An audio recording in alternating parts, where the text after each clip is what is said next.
ಜನಕ ವಂದಿಸಿಕೊಂಡಿದ್ದೇನೆ. ತಾಯಿ ಚಿತ್ರಾಂಗದೆಯ ಮಾತಿನಂತೆ ಸತ್ಯವೊಂದನ್ನ ತಿಳಿದುಕೊಂಡಿದ್ದೇನೆ. ಇವನ ಯಾರು ಅನ್ನುವಂತಹ ಮಾತು ನಿನ್ನ ಬಾಯಿಯಿಂದ ಬರುತ್ತಾ ಇದೆ ತಂದೆ. ನಾನು ಈ ಮಣಿಪುರದ ಅರಸಿ ಚಿತ್ರಾಂಗದೆಯ ಮಗ ಬಬ್ರುವಾಹನ. ತಾಯಿ ತಿಳಿಸಿದ ಸತ್ಯವೊಂದನ್ನು ನಿನಗೆ ಅರುಹುತ್ತಿದ್ದೇನೆ ತಂದೆ. ಹಿಂದೊಂದು ದಿನ ತೀರ್ಥಯಾತ್ರೆಗೆಂದು ಬಂದಂತಹ ಸಂದರ್ಭದಲ್ಲಿ ಮಣಿಪುರದ ಪ್ರವೇಶವನ್ನ ನೀನು ಮಾಡಿದೆಯಂತೆ. ಮಾಡಿದಂತಹ ಸಂದರ್ಭದಲ್ಲಿ ಅಲ್ಲಿ ಇದ್ದಂತಹ ಚಿತ್ರಾಂಗದೆಯನ್ನ ನೋಡಿ ಮೋಹಗೊಂಡು ಗಾಂಧರ್ವ ವಿವಾಹ ಆದೆಯಂತೆ. ನಿಮ್ಮಿರುವರ ವಿವಾಹದ ಫಲಶ್ರುತಿಯಾಗಿ ನನ್ನ ಜನನವಾಯಿತು ಅನ್ನುವ ಸತ್ಯವನ್ನ ನನ್ನ ತಾಯಿ ಚಿತ್ರಾಂಗದೆ ನನಗೆ ಅರುಹಿದ್ದಾಳೆ. ಅಜ್ಜನಾದಂತಹ ಚಿತ್ರಸೇನ ಪುತ್ರ ಸಂತಾನವಿಲ್ಲದ ಕಾರಣಕ್ಕೋಸ್ಕರ ಮಣಿಪುರದ ಗದ್ದುಗೆಯನ್ನ ನನ್ನ ಪಾಲಿಗೆ ಬಿಟ್ಟುಕೊಟ್ಟಿದ್ದಾನೆ. ಆ ದೃಷ್ಟಿಯಿಂದ ಹಿರಿಯರ ಗುರುಗಳ ಮಾರ್ಗದರ್ಶನದಿಂದ ಕಾಲ ಕಾಲಕ್ಕೆ ಬೇಕಾದ ರೀತಿಯಲ್ಲಿ ರಾಜ್ಯಭಾರವನ್ನು ಮಾಡಿಕೊಂಡು ಬಂದಿದ್ದೇನೆ. ಈ ದಿನ ಕ್ಷತ್ರಿಯ ಧರ್ಮದಂತೆ ಕುದುರೆಯನ್ನ ಕಟ್ಟಿದ್ದೇನೆ. ತಾಯಿಗೆ ಅರುಹಿದ ಸತ್ಯ ನನ್ನ ತಂದೆ ಪಾರ್ಥನೇನು ಅನ್ನುವ ಸತ್ಯವನ್ನ ತಾಯಿ ಅರುಹಿದ್ದಾಳೆ ತಂದೆ. ಹಾಗಾಗಿ ಗೊತ್ತಿಲ್ಲದೆ ಮಾಡಿದ ತಪ್ಪಿಗೆ ಕ್ಷಮೆಯನ್ನ ಯಾಚಿಸಿ ನಿನ್ನ ಬಳಿ ಬಂದಿದ್ದೇನೆ ತಂದೆ. ಹಾಗಾಗಿ ಮತ್ತೆ ನನ್ನ ತಾಯಿ ಚಿತ್ರಾಂಗದೆಯನ್ನ ಸೇರುವುದಕ್ಕೋಸ್ಕರ ಮಣಿಪುರಕ್ಕೆ ನೀನು ಬರಬೇಕು ಅನ್ನುವ ಕೋರಿಕೆಯನ್ನ ನಿನ್ನ ಮುಂದೆ ಇಡುತ್ತಿದ್ದೇನೆ ತಂದೆ. ಮತ್ತೆ ನೀನು ಬರಬೇಕೆಂದು ಕೇಳಿಕೊಳ್ಳುತ್ತಿದ್ದೇನೆ. ಎಲ್ಲವೋ ಬಾಲಕ ಮುಚ್ಚುವಾಯಿ. ಈತ ನನ್ನ ಪುತ್ರನಂತೆ ಅಡಿಗಡಿಗೆ ಹೇಳುತ್ತಿದ್ದಾರೆ ಭಕ್ತ ಪುತ್ರನೆಂದು ನನಗೊಂದು ತಿಳಿಯುತ್ತಿಲ್ಲವಲ್ಲ. ಈತ ನಾನು ನನಗೊಂದು ತಿಳಿಯುತ್ತಿಲ್ಲವಲ್ಲ. ಈತನ ನೋಡಬಾರದು. ಇಂದ್ರಜಾತ ಸಕೇತ ಇಂದ್ರಜಾತ ಕೇಳು ಮಾತ.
ಅವನೊಬ್ಬನಿದ್ದ ಹ, ನನ್ನ ಪ್ರೀತಿಯ ಅರ್ಧಾಂಗಿನಿ ಹ, ಸುಭದ್ರೆಯ ರತ್ನಗರ್ಭದಲ್ಲಿ ಹರಿದಂತಹ ಹ, ಜನಿಸಿದಂತಹ ಹ, ಪುತ್ರ ಹ, ವೀರಾದಿ ವೀರ ಹ. ವೀರಾಭಿಮನ್ಯು ಓಹೋ, ಅಂದು ಹ, ಕುರುಕ್ಷೇತ್ರ ಮಹಾಯುದ್ಧದಲ್ಲಿ ಹ, ಚಕ್ರ ವ್ಯೂಹವನ್ನ ಹ, ವೇಷಿಸಿ ಹ, ಸಹಸ್ರಾರು ಸಂಖ್ಯೆಯಲ್ಲಿ ಹ, ಶತ್ರುಗಳನ್ನು ಸಂಹಾರ ಮಾಡಿದಂತಹ ಹ. ವೀರಾದಿ ವೀರ ಅಭಿಮನ್ಯು ಓಹೋ, ಹ, ಆ ಮಹಾ ಸಂಗ್ರಾಮದಲ್ಲಿ ಹ, ವೀರ ಮೃತ್ಯುವನ್ನು ಪಡೆದಂತಹ ಹ, ನನ್ನ ಅಭಿಮನ್ಯು ಹ, ಕಂದ ಹ. ನಿನ್ನನ್ನು ನಾನು ಹೇಗೆ ಮರೆಯಲಿ? ಅಭಿಮನ್ಯು ಕಂದ ಅಭಿಮನ್ಯು ಗಾಳಿ, ಆದರೆ ಈತನಾರು ಹ, ನನಗೊಂದು ತಿಳಿದಿಲ್ಲ. ಹ. ಗಾಂಡೀವಿ ಸುಭದ್ರೆಯ ಗರ್ಭದಲ್ಲಿ ಜನಿಸಿದಂತಹ ಅಭಿಮನ್ಯುವನ್ನ ಪುತ್ರನೆಂದು ಹೇಳುತ್ತಿದ್ದೀರಿ. ಈ ಬಬ್ರುವಾಹನನ ನಿರಾಕರಿಸುತ್ತಿದ್ದೀರಿ. ಹಾಗಾದರೆ ಈತ ಯಾರಿರಬಹುದು? ನಿಮ್ಮನ್ನ ಜಗತ್ತನೆಂದು ಹೇಳುತ್ತಿರುವುದಕ್ಕೆ ಕಾರಣವಾದರೂ ಏನು? ಈತ ಯಾರೆಂದು ಬಲ್ಲಿರ? ಹ, ಆತನೇ ಹೇಳಿದಂತೆ ಹ, ಬಬ್ರುವಾಹನನಂತೆ ಹ. ಚಿತ್ರಾಂಗನೆಯ ಸುಪುತ್ರನಂತೆ ಹೌದು. ಮಣಿಪುರದ ಅರಸು ಹ, ಚಿತ್ರಸೇನನ ಮಗನಂತೆ ಹೌದು. ತನ್ನ ತಾಯಿ ಚಿತ್ರಾಂಗನೆ ಹ. ಯಾರು ಬಲ್ಲಿರ? ಯಾರು? ತನ್ನ ಯೌವನದ ದಾಹವನ್ನ ತೀರಿಸುವುದಕ್ಕಾಗಿ ಹ, ಅನಾಮನು ಗಂಧರ್ವನೊಂದಿಗೆ ಹ, ಸೇರಿಕೊಂಡು ಹ.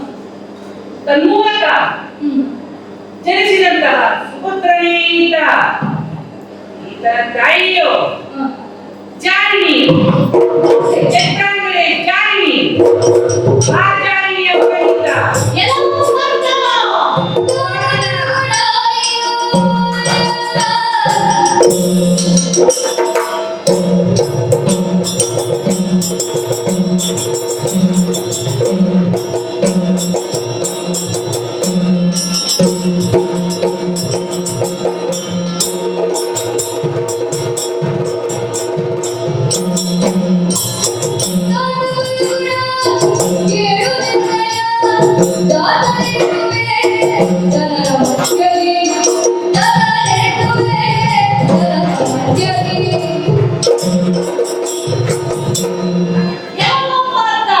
ವಾಹನ ಸಭೆಯಲ್ಲಿ ಜಾರಿಯ ಮಗನೆಂದು ಕರೆಯ ನೀನು ನನ್ನನ್ನ ಹೌದಲ್ಲ?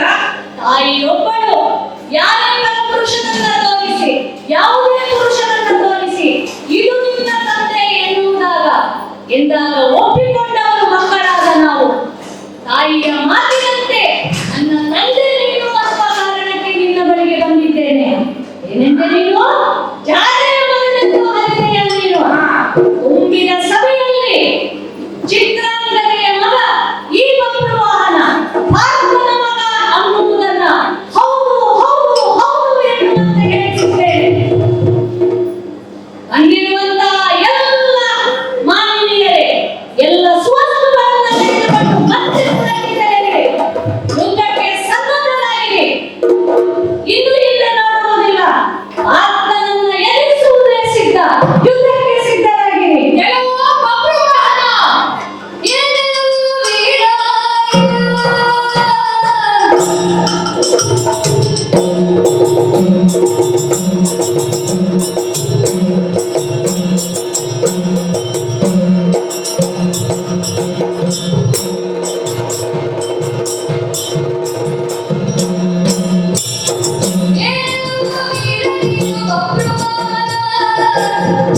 ನಿನ್ನ ಬಲವ ಎನ್ನೋ ಈಗ ನಿಗುಡ. ನಿನ್ನ ಬಲವ ಎನ್ನೋ ಈಗ ನಿಗುಡ.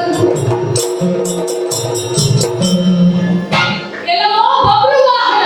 ಹಾ, ಯುದ್ಧಕ್ಕೆ ಆಹ್ವಾನವನ್ನು ನೀಡಿದ್ದೀಯೆ. ಹೌದು. ನಿನ್ನ ಬಲವನ್ನ ನನ್ನ ಮುಂದೆ ಪ್ರದರ್ಶಿಸು. ಬಾ ಇದಕ್ಕೆ. ಬಾ.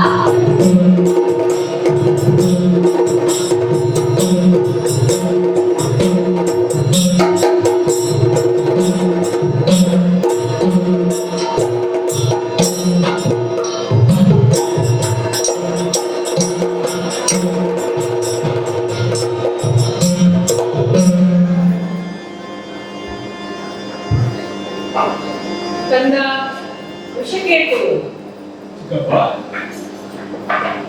ಬಂದಿದ್ದೀಯಲ್ಲ, ಹ, ವಿಷಯವು ಹೀಗೆ ಕಂದ. ಹ, ಬಬ್ರುವಾಹನನೊಂದಿಗೆ ನಡೆದಂತಹ ಯುದ್ಧ ನಡೆಯಿತು, ಅವರ ಸಂಗ್ರಾಮ. ಹೌದು. ಆದರೆ ನಾವೆಣಿಸಿದಂತೆ ನಮ್ಮದು ಜಯವಾಗಲಿಲ್ಲ. ಪರಾಭವದ ಹೊಸಲಲ್ಲಿದ್ದೇವೆ ನಾವು. ನಮ್ಮ ಸೇನೆಯು ಅಳಿಯುತ್ತಾ ಬಂದಿದೆಯಲ್ಲ ಕಂದ. ಬಬ್ರುವಾಹನನ ಶಕ್ತಿ ಸಾಮರ್ಥ್ಯದ ಮುಂದೆ ವೀರ ಪರಾಕ್ರಮಿ ಬಾಲಕನಾದ ಆತನ ಮುಂದೆ ಸೋಲನ್ನು ಅನುಭವಿಸುವಂತಹ ಸ್ಥಿತಿಗೆ ಬಂದವಲ್ಲ ನಾವು. ಹ, ಕಂದ, ನೀನೊಂದು ಕಾರ್ಯವನ್ನು ಮಾಡು. ಹೇಳಿ ಚಿಕ್ಕಪ್ಪ. ಹಸ್ತಿನಾಪುರದಲ್ಲಿರುವಂತಹ ನಮ್ಮ ಅಗ್ರಜರಾದಂತಹ ಮರಾಯನಿಗೆ ಹಾಗೂ ನಮ್ಮ ಅಧಿದೇವತೆಯಾದಂತಹ ನಮ್ಮ ಪರಮಾತ್ಮನಿಗೆ ಹ್ಮ್. ಇಲ್ಲಿಯ ಈ ಪರಾಭವದ ವಿಚಾರವನ್ನ ಇದಕ್ಕಾಗಿ ನೀನು ಈಗಲೇ ಹಸ್ತಿನಾಪುರಕ್ಕೆ ಹೋಗಿಲ್ಲ. ಚಿಕ್ಕಪ್ಪ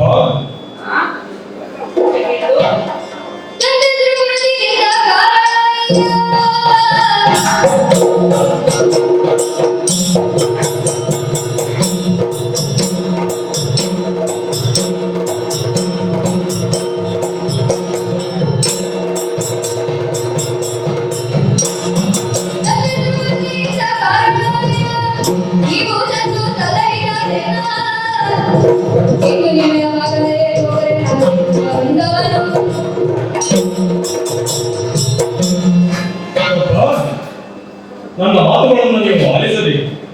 ಏನ್ ನನ್ನ ತಂದೆಯಾದಂತಹ ಧರ್ಮವಾಶಿಯರು ಯುದ್ಧದಲ್ಲಿ ನಡೆದ ಮೇಲೆ ತಂದೆಯ ಸ್ಥಾನದಲ್ಲಿ ನಿಂತು ನನ್ನನ್ನು ಸಾಕಿ ಸಲಹಿದವರು ನೀವಿದ್ದೀರಿ. ಇದೆಲ್ಲ ಕಂದ. ಇಂತಹ ಸಂದರ್ಭದಲ್ಲಿ ನಿಮ್ಮನ್ನು ತೊರೆದು ನಾನು ಹಸ್ತಿನಾವತಿಗೆ ತೆರಳಿದೆನೆಂದಾದರೆ ಸುರ ಬಂದದವರು ನನ್ನ ಕುರಿತು ಏನೆಂದುಕೊಂಡ, ಈ ಲೋಕ ನಮ್ಮ ಕುರಿತು ಏನೆಂದುಕೊಂಡಿ, ಕಾರಣಜಾತನಾದ ವರ್ಷಕ್ಕೆ ಒಬ್ಬ ಹೇಳಿ ಎಂದು ನಾನು ಹೋದ ಅಪವಾದಕ್ಕೆ ಗೊತ್ತಾಗುವುದಿಲ್ಲವೇ? ಹೀಗಾಗಿ ಅದಕ್ಕೆ ಅವಕಾಶ ಮಾಡಿಕೊಡದಂತೆ ನಡೆಯುವ ಯುದ್ಧದಲ್ಲಿ ನನ್ನ ಶೌರ್ಯವನ್ನು ಪ್ರದರ್ಶಿಸಲು ಒಂದು ಅವಕಾಶವನ್ನು ನನಗೆ ಇದ್ದದ್ದಾದರೆ ನಾನೇನು ಮಾಡುವುದು ಗೊತ್ತೇ?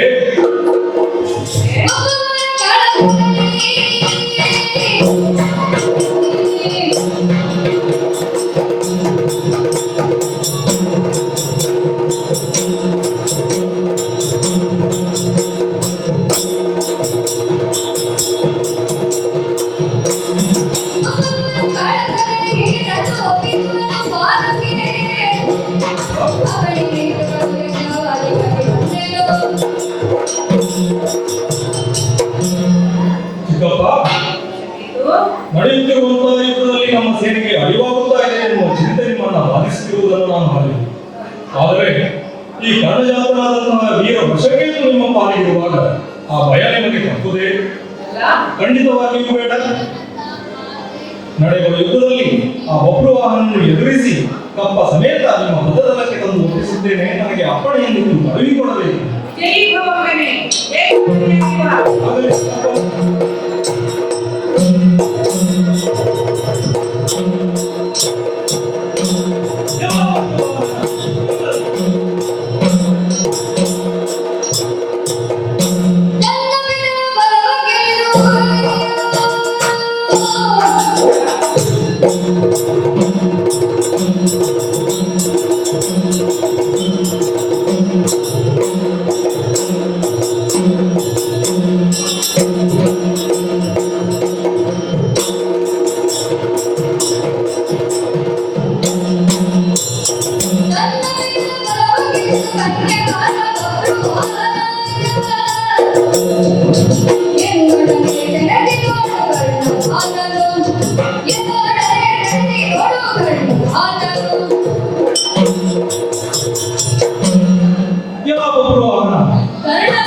ನಿಲ್ಲಲಿ. ಪಡೆದ ತಂದೆಯಲ್ಲಿಯೇ ಯುದ್ಧಕ್ಕೆ ಮುಂದಾದ ಘನಘಾತುಕ ಇಲ್ಲಿವರೆಗೆ ಬಂದವರನ್ನೆಲ್ಲ ಒಂದು ಕಳೆದೆ ಎನ್ನುವ ಗರ್ವವೇನಿದೆ. ಈಗ ಬಂದವನು ಮರಣಜಾತನಾದಂತಹ ವರ್ಷಕ್ಕೆ ನಿನ್ನ ಪರಾಕ್ರಮ ಏನೆನ್ನುವುದನ್ನು ನನ್ನೆದುರು ಬಾಂಧು. ಎಲ್ಲ ವೃಷಕ್ಕೆ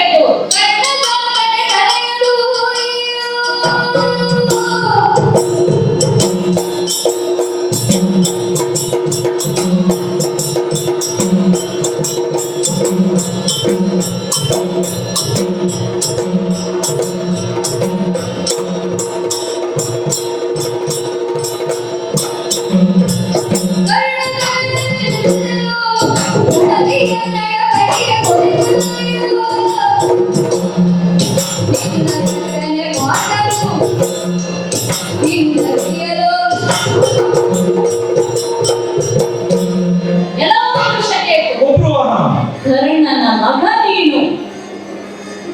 ಹೆಳೆದ 9 ಮಕ್ಕಳಲ್ಲಿ 8 ಮಕ್ಕಳನ್ನ ಯುದ್ಧದಲ್ಲಿ ಕಳೆದುಕೊಂಡವನು ಕರ್ಣ. ಹಾ, ಬದುಕಿ ಉಳಿದವನು ನೀನೊಬ್ಬ ಕರ್ಣ ಸುತ. ಹಾ. ಪಾಂಡವರ ಪಕ್ಷಕ್ಕೆ ಸೇರಿದ ಪಕ್ಷಾಂತರಿ ನೀನು. ಹ್ಮ್. ಪಕ್ಷವನ್ನ ಬದಲಿಸಿಕೊಂಡು ಪಾಂಡವರ ಜೊತೆಯಲ್ಲಿ ಸೇರಿ ಇಂದು ಯುದ್ಧಕ್ಕೆ ಬಂದವನು ನೀನು. ನಿನ್ನ ತಂದೆ ಆ ಶ್ರೀಕೃಷ್ಣನ ಅನುಗ್ರಹದಿಂದ ಹತನಾಗಿ ಹೋಗಿದ್ದಾನೆ. ಇಂದು ನಿನ್ನ ಅಂತ್ಯವನ್ನ ಕಾಣಿಸುವುದನ್ನ ನನ್ನ ಮೂಲಕ ಮಾಡಿಸುತ್ತಿದ್ದಾನೆ. ಬಾ ಮುಂದಕ್ಕೆ. ಬಾ ಮುಂದೆ.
ಎಲೆ ಬಬ್ರುವಾಹನ, ಏನು? ಅರ್ಥನ ಮಗನೆಂದು ಹೇಳಿಕೊಳ್ಳುತ್ತಿದ್ದೀಯಲ್ಲ, ಹೌದು. ಶಕ್ತಿ ಸಾಮರ್ಥ್ಯದ ಪರೀಕ್ಷೆ ಆಗಬೇಕಾಗಿದೆ ಈಗ. ಮುಂದೆ ನಿಂತವನು ಯಾರು ಮತ್ತೆ ಸಮರಕ್ಕೆ ಸನ್ನದ್ಧನಾಗಿ ಬಂದಿದ್ದೀಯಲ್ಲ, ಹೌದು. ಎದುರು ನಿಂತವನು ವೀರಭಕ್ತ, ಮಧ್ಯಮ ಮಂಡವ, ಸವ್ಯಸಾಚಿ, ಹಾ. ಕಿರೀಟಿ ಮೊದಲಾದಂತಹ ದಶನಾಮಗಳನ್ನು ಹೊತ್ತಂತ ರಾಜವೀಯ ಕದನದಲ್ಲಿ ಕಲಿಪಾತ್ರನನ್ನು ಮಿರಗಿ ಉಳಿದವರಿಲ್ಲ. ಬಲೆಯೇನು ಪುರವಾಹನ, ಹಲೋ. ಯುದ್ಧಕ್ಕೆ ಸನ್ನದ್ಧನಾಗಿ ಬಂದಿರುವಂತಹ ನಿನ್ನ ಹಾ. ಆಹ್ವಾನಕ್ಕೆ ಓ, ನಿನ್ನ ಅಸ್ತ್ರಕ್ಕೆ ನನ್ನ ಅಸ್ತ್ರದಿಂದಲೇ ಕೊಡುವ ಉತ್ತರ. ಬಾ ಮುಂದಕ್ಕೆ. ಎಲ್ಲವೋ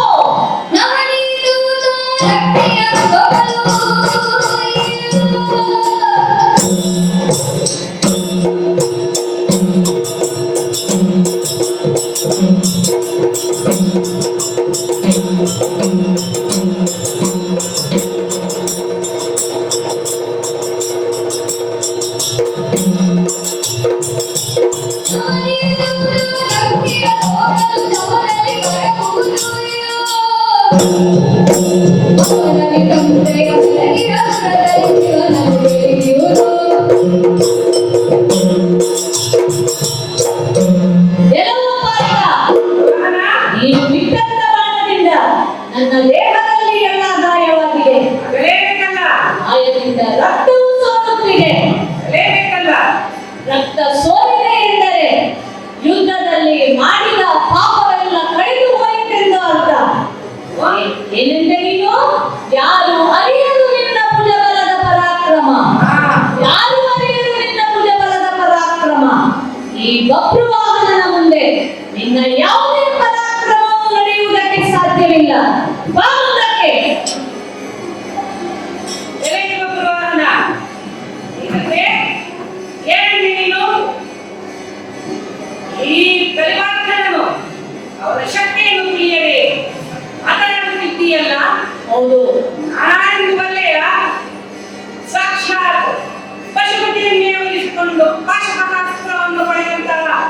ವಿರಾಟಿ ವೀರ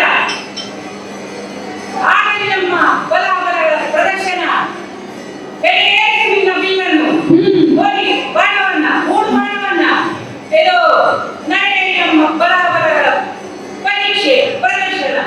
ಬಾಗುಂದಕ್ಕೆ ಎಲ್ಲವೂ ಪಾತ್ರ ಏನೆಂದ ನೀನು ಮೂರು ಲೋಕದ ಗಂಡ ಪಾತ್ರ ಬರಿಯ ಗಂಡ ನೀನು. ನನ್ನ ಮುಂದೆ ನಿನ್ನ ಯಾವುದೇ ಪರಾಕ್ರಮವೂ ಕೂಡ ಭರಿಸಲಾರದು. ಯುದ್ಧದಲ್ಲಿ ಸರಿಯಾದ ಉತ್ತರವನ್ನು ಕೊಟ್ಟು ನಾನು ನೀಡುವವನಿದ್ದೇನೆ. ಬಾ ಮುಂದಕ್ಕೆ.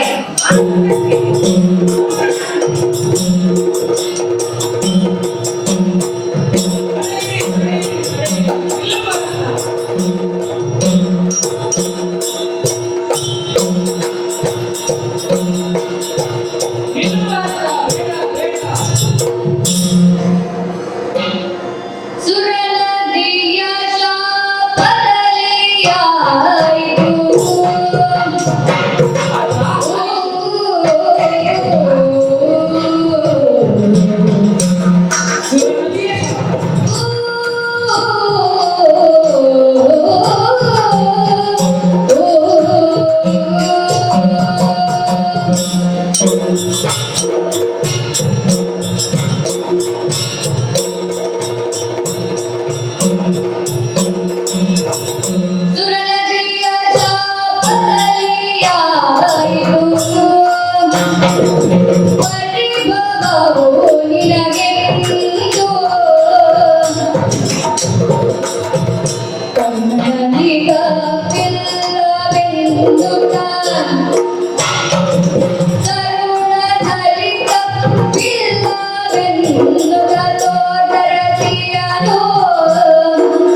ನಿನಗೆ ಮಗನೊಂದಿಗೆ ಇರುತ್ತದೆ ಬೇಡ.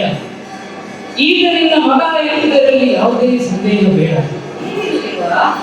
ನೀನು ಸಾಮಾನ್ಯರಲ್ಲ ಎಂಬುದು ಎಲ್ಲರಿಗೂ ತಿಳಿದಂತಹ ವಿಚಾರ. ಆದರೆ ಮಗನನ್ನು ಮಡದಿಯನ್ನು ಏತಕ್ಕೆ ಮರೆತಿರುವಿ ಎಂಬುದಕ್ಕೆ ಒಂದು ಇತಿಹಾಸವಿದೆ. ನೀಲಧ್ವಜನು ನಿನ್ನನ್ನು ಶರಣಾಗತನಾದ ಮೇಲೆ ಆತನ ಮಡದಿ ಜ್ವಾಲೆ ತಪಸ್ಸಿಗೆಂದು ಕಾಡಿಗೆ ಹೊರಟರು. ಕಾಡಿಗೆ ಹೊರಡುವ ಸಂದರ್ಭದಲ್ಲಿ ನೇರವಾಗಿ ಹೋಗಲಾಗದಿಲ್ಲವೇ? ಹಾಗಾಗಿ ಗಂಗಾ ನದಿಯನ್ನು ದಾಟಬೇಕಾಗಿ ಬಂತು. ಗಂಗೆಯನ್ನು ದಾಟುವಾಗ ಗಂಗೆಗೆ ಸೂತಕವುಳ್ಳ ಗಂಗೆಯನ್ನು ಮುಟ್ಟದೆ ಅಥವಾ ಸ್ಪರ್ಶಿಸದೆ ನಾವು ಮುಂದಕ್ಕೆ ಹೋಗಬೇಕೆಂದು ಅಂಬಿಗನಲ್ಲಿ ಬೇಡಿಕೊಂಡಾಗ ಗಂಗೆಯು ಆಶ್ಚರ್ಯಗೊಂಡು ನಮ್ಮ ಜ್ವಾಲೆಯಲ್ಲಿ ಪ್ರಶ್ನಿಸಿದ್ದಾರೆ, ಯಾಕೆ ಏನಾಯಿತು? ಯಾಕೆಂದರೆ ಎಲ್ಲರೂ ಗಂಗೆಯ ಸ್ಪರ್ಶಕ್ಕೆ ಕಾಯುತ್ತಿರುವಾಗ ಈಕೆ ಯಾಕೆ ಅದನ್ನು ತಿರಸ್ಕರಿಸುತ್ತಾಳೆ ಎಂಬುದು ಗಂಗೆಗೆ ಆಶ್ಚರ್ಯವಾಗುತ್ತದೆ. ಆಗ ಗಂಗೆಯು ಅರ್ಜುನನು ಭೀಷ್ಮನನ್ನು ಅಂತ ವಿಚಾರವನ್ನು ತಿಳಿಸಿದ್ದಾನೆ. ಆ ತಕ್ಷಣ ಗಂಗೆಯು ಕೋಪಗೊಂಡು ನನ್ನ ಮಗನನ್ನು ಕೊಂದವನಿಗೆ ಅವನ ಮುಂದೆಯೇ ಮರಣವಾಗಲಿ ಎಂದು ಶಪಿಸುತ್ತಾಳೆ. ಆ ಶಾಪದಂತೆ ನಿನಗೂ ನಿನ್ನನ್ನು ಪುನರ್ಜನ್ಮ ಕೊಡಲು ನನ್ನ ನಂಬಿಕೆಯಿಂದಲೇ ನೀನು ಪುನರ್ಜನ್ಮವನ್ನು ಮಾಡಿದೀಯ. ಹಾಗಾಗಿ ಈಗ ನಿನ್ನ ಮಗ ಎಂಬುದರಲ್ಲಿ ಯಾವುದೇ ಸಂಶಯ ಬೇಡ. ಈಗ ನೀನು ನೆನಪಿಸಿಕೊ, ನೀನು ಮಣಿಪುರಕ್ಕೆ ತೀರ್ಥಯಾತ್ರೆಗೆ ಹೋದದ್ದು ಮಣಿಪುರದ ರಾಜನ ಮಗಳು ಚಿತ್ರಾಂಗಲೆಯನ್ನು ನೋಡಿದ್ದು, ಪುತ್ರನ ಜನನ ಎಲ್ಲವನ್ನು ಒಮ್ಮೆ ಹೊರತು ನೋಡು.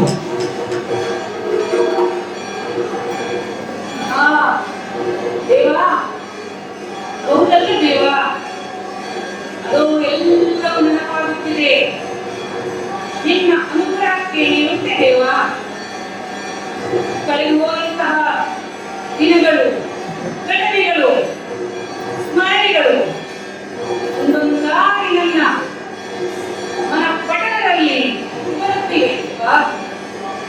ಅದಲ್ಲ ಹೇಗೆ ಹೇಳಿದಂತೆ ಅಂದು ತೀರ್ಥಯಾತ್ರೆಗೆ ನಾವು ಸಂದರ್ಭದಲ್ಲಿ ಹೇಗೆ ಇದೆಯಲ್ಲವಾ ಕಲ್ಯಾಣ ವಸ್ತು ಯಾರ ವಸ್ತು ಅಂತ 3 ಬಾರಿ ನನಗೆ ಆ ದೇಶವನ್ನು ಇಟ್ಟೆ ಹಾಗೆಯೇ ನಾನು ಒಂದಕ್ಕೆ ಹೋದೆ. ಹೌದು, ಇದೀಗ ನೆನಪಾಗುತ್ತಿದೆ. ಆ ತೀರ್ಥಯಾತ್ರೆಯ ಸಂದರ್ಭದಲ್ಲಿ ನಾನು ಮಣಿಪುರಕ್ಕೆ ಬಂದಿದ್ದು. ಮಣಿಪುರದ ಅರಸನಾದಂತಹ ಚಿತ್ರಸೇನ ಮಗಳು ರಾಮಗಡೆ ಅನುಭವ ಸುಂದರಿಯಾಕೆ ಆಕೆಯ ಸೌಂದರ್ಯವನ್ನು ನೋಡಿ ನಾನು ಮನಸ್ಸೊಂದದ್ದು. ಹಾಗೆಯೇ ಅವಳು ಕೂಡ ನನಗೆ ಆಕರ್ಷಿತರಾಗಿ ಇಬ್ಬರು ಪರಸ್ಪರ ಒಬ್ಬರನ್ನ ಒಬ್ಬರು ಇದರ ಜೊತೆಗೆ ಗಂಧರ್ವಗಿರಿಯಲ್ಲಿ ನಮ್ಮ ಆಯಿತು. ನೀನು ಹೇಳಿದ ಮೇಲೆ ನಾನು ಏನು ಹೇಳಲಿ? ನೀನು ನುಡಿದಂತೆ ನಾನು ಮತ್ತು ಅಪೂರ್ವ ಸುಂದರಿಯಾದಂತಹ ಕ್ಷತ್ರಿಯರ ಕನ್ಯಾಗಿದ್ದಂತಹ ಚಾಂದನೆಯ ಪುತ್ರನೇ ಈ ಬಬ್ರುವಾಹನ ಮಗನೇ ಬಬ್ರುವಾಹನ ಒಡೆಯ ಕೃಷ್ಣ ಪರಮಾತ್ಮ ತಿಳಿಸಿದ ಮೇಲೆ ಹೌದು ಏನಿದೆ ಜನಕ ನೀನೇ ನನ್ನ ಗಂಧ ಸುಪುತ್ರ ವಿರಾಟೀಕರಣದಂತಹ ಸುಪುತ್ರ ಅಂತ ನನ್ನ ಮಗನೇ. ಹೌದು ಹೌದು ಹೌದು, ನಾನು ಒಪ್ಪಿಕೊಳ್ಳುತ್ತಿದ್ದೇನೆ. ಜನಕ ಅಭಿಮಾನದಿಂದ ಸಂತೋಷದಿಂದ ನನ್ನ ಮಗನೇ ಬಬ್ರುವಾಹನ ವಿರಾಟೀಯ ಬಬ್ರುವಾಹನ. ಜನಕ ವಂದಿಸಿ ತಿಳಿದು ಮಾಡಿದ ತಪ್ಪಿಗೆ ಕ್ಷಮೆಯನ್ನು ಯಾಚಿಸಿದ್ದೇನೆ. ಯೌವನದ ರೋಷದ ಮನದಲ್ಲಿ ತಂದೆ ಭಾರತನಿಗೆ ಎದುರಾಗಿ ಯುದ್ಧವನ್ನ ಮಾಡಿದ್ದೇನೆ. ಶ್ರೀಕೃಷ್ಣನ ದಯೆಯಿಂದ ಮತ್ತೆ ನನ್ನ ತಂದೆ ನೀನು ಅನ್ನುವ ಸತ್ಯ ಲೋಕಕ್ಕೆ ತಿಳಿಯುವಂತೆ ಆಗಿದೆ. ಆನಂದದ ವಿಚಾರವಿದು. ತಂದೆ ನನ್ನನ್ನು ಆಶೀರ್ವದಿಸಬೇಕು. ತಾಯಿ ಚಿತ್ರಾಂಗದೆ ತಂದೆಯನ್ನ ಕರೆತರಬೇಕು ಅನ್ನುವ ಮಾತನ್ನ ನನಗೆ ನೀಡಿದ್ದಾಳೆ. ಹಾಗಾಗಿ ಆ ತಾಯಿಯನ್ನ ಸೇರುವುದಕ್ಕೋಸ್ಕರ ನೀನು ನನ್ನ ಜೊತೆಗೆ ಬರಬೇಕು. ನಿನ್ನ ಶ್ರೀರಕ್ಷೆ ಸದಾ ನನ್ನ ಬಳಿ ಇರಬೇಕು ಅನ್ನುವ ಆಶೀರ್ವಾದದ ಬೇಡಿಕೆಯನ್ನು ನಿನ್ನ ಮುಂದೆ ಇಡುತ್ತಿದ್ದೇನೆ ತಂದೆ. ಹಾಗೆಯೇ ಆಗಲಿ ಮಗನೇ. ಅದೇ ನಿನ್ನ ಆಸೆಯಂತೆ ಆಕಾಂಕ್ಷೆಯಂತೆ ನಡೆಯೋಣ. ತಂದೆ, ಲೋಕಕ್ಕೆ ಅರಿಯದ ಸತ್ಯವೊಂದು ಇಂದು ಬೆಳಕಿಗೆ ಬಂದಿದೆ. ಬಬ್ರುವಾಹನ ತಂದೆ ಪಾರ್ಥನ ಮುಂದೆ ಯುದ್ಧವನ್ನ ಮಾಡಿದ್ದಾನೆ ಅನ್ನುವ ಮಾತು ಜಗತ್ತಿಗೆ ತಿಳಿಯುವುದು ಬೇಡ. ಶ್ರೀಕೃಷ್ಣನ ದಯೆಯಿಂದ ಸಂಗ್ರಾಮ ನಿಂತು ಹೋಗಿದೆ. ತಂದೆ, ಶ್ರೀಕೃಷ್ಣ ಪರಮಾತ್ಮ ನಮ್ಮ ಜೊತೆಗೆ ಇದ್ದಾನೆ. ನನಗೆ ಏನೋ ತಂದೆ ದೊರಕಿದ್ದಾನೆ. ಆದರೆ ನನ್ನ ತಾಯಿ ಚಿತ್ರಾಂಗದೆಯ ಗತಿಯೇನೋ ಅಂತ ನಿಮ್ಮೊಂದಿಗೆ ಇರುವಂತಹ ದೇವಾದಿ ದೇವನಾದಂತಹ ಕೃಷ್ಣ ಪರಮಾತ್ಮನೇ ನಮ್ಮೊಂದಿಗೆ ಇದ್ದಾನಲ್ಲ. ಹೌದು, ನೀನೇ ಅನುಗ್ರಹಿಸಬೇಕು. ನಿನ್ನ ಆನಂದಿಯಂತೆ ನಿನ್ನ ಕೃಪೆಯಂತೆ ಒಂದು ಒರೆಯುವವರು ನಾವು. ದೇವ ಅನುಗ್ರಹಿಸು. ಚಿತ್ರಾಂಗದ ಬಗ್ಗೆ ಚಿಂತಿಸಬೇಡ. ಆಕೆಯನ್ನು ಹಸ್ತಿನಾವತಿಗೆ ಕಳಿಸು. ಬಬ್ರುವಾಹನ, ನೀನು ನಮ್ಮ ಸೇನೆಯನ್ನು ಸೇರಬೇಕು. ಸೇನೆ ಮುಂದುವರಿಯಬೇಕು.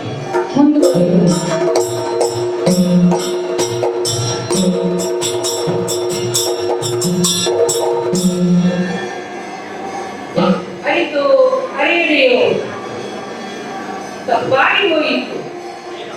ತಪ್ಪಿನಿಂದ ದೊಡ್ಡ ಪ್ರಮಾಣವೊಂದು ಆಗುತ್ತಿತ್ತು. ಆದರೆ ಪರಮಾತ್ಮ ಕೃಷ್ಣನ ದಯೆಯಿಂದ ಅರಿವಿನ ತಿಳಿವು ಮನದಲ್ಲಿ ಮೂಡಿ ಬಂತು. ಪ್ರಮಾದವು ಹೋಯಿತು. ಕೃಷ್ಣನ ಅನುಗ್ರಹದಂತೆ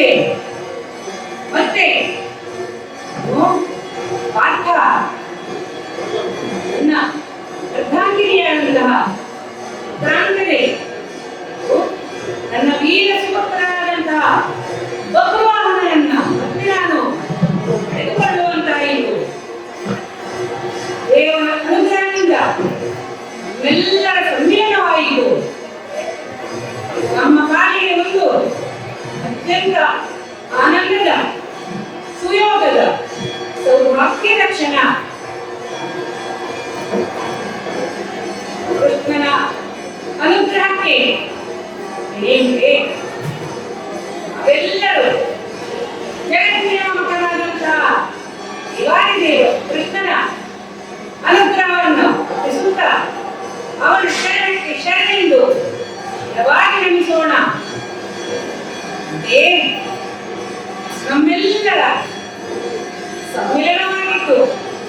ಆನಂದದ ಅಪೂರ್ವ ಕ್ಷಣ ಒದಗಿ ಬಂದಿದ್ದು ಜಗತ್ ರಕ್ಷಕಿಯಾದಂತಹ ಸಂರಕ್ಷಕಿಯಾದಂತಹ ತಾಯಿ ದುರ್ಗಾದೇವಿಯ ದುರ್ಗಾದೇವಿಯ ಸನ್ನಿಧಿಯಲ್ಲಿ, ಈ ಪುಣ್ಯಭೂಮಿಯಲ್ಲಿ ತಾಯಿ ದೇವಿಯ ಪುಣ್ಯ ಸನ್ನಿಧಿಯಲ್ಲಿ ನಾವೆಲ್ಲರೂ ಇಲ್ಲಿ ಸೇರಿದ್ದೇವೆ. ಹಾಗಾಗಿ ಇಡೀ ಬ್ರಹ್ಮಾಂಡಕ್ಕೆ, ಲೋಕಗಳಿಗೆ, ಲೋಕಗಳಲ್ಲಿರುವಂತಹ ಸರ್ವರಿಗೂ ದೇವಿ ಮಂಗಳವನ್ನ ಮಾಡಲಿ ಅನ್ನುವಂತಹ ಆಶಯದೊಂದಿಗೆ ನಾವೆಲ್ಲರೂ ತಾಯಿಯ ಪದತಲಕ್ಕೆ ಸ್ಮರಿಸೋಣ, ಪ್ರಣಾಮಗಳನ್ನು ಸಲ್ಲಿಸೋಣ. ತಾಯಿಯ ಕೃಪೆಗೆ ಪಾತ್ರರಾಗಿ ನಾವೆಲ್ಲರಿಗಿಂದ ಎರಡೋಣ. ಸರ್ವರಿಗೂ ಮಂಗಳವಾಗಲಿ, ಮಂಗಳವಾಗಲಿ, ಮಂಗಳವಾಗಲಿ. ಮಂಗಳವಾಗಲಿ. ಸರ್ವಮಂಗಲ ಮಾಂಗಲ್ಯೆ ಶಿವೆ